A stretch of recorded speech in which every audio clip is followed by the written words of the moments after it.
Neftçinin keçmiş Hondasını yəqin ki xatırlayarsınız. 5 mövsüm əvvəl Keisuke Honda bir çox məşhur çempionatlardan keçərək gəlib Bakıya çatmışdı və Neftçi ilə müqavilə bağladı. Bir neçə oyun keçirtdi, hətta qollarını da vurdu. Mövsümün axırında Neftçi ilə çempion oldu və birdən elan etdi ki, mən qalmıram, mən gedirəm. Və hamı da şoka düşdü ki, sən çempion olmusan, ay kişi, hara gedirsən? Neftçinin qabaqda Avrokubokları gözləyir, Çempionlar Liqasına düşmək şansımız var, gəl oyna. Dedi, yox. İndi aydın olub ki, sən demə bu Honda'nın çox maraqlı bir hobbisi var.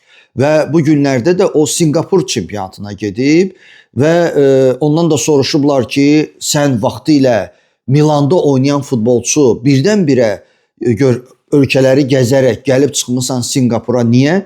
Keisuke də deyib ki, mənim arzum var Guinness'in rekordlar kitabına düşmək. İndiyənəcən 10 ölkənin çempionatında gol vurmuşam. İndi də Singapurda vurmaq istəyirəm, yəni 11. Bilmirəm indi Guinness'in rekordlar kitabına düşəcək yoxsa yox, amma hər halda maraqlıdır. Görəsən Honda Neftçidə qalsaydı, klub həmin mövsüm Çempionlar Liqasına düşərdi yoxsa yox. Həmin mövsüm yadınızdadır, Neftçi biraz zəif çıxış etmişdi. Görəsən Neftçinin azarkeşləri Honda'nı necə xatırlayırlar?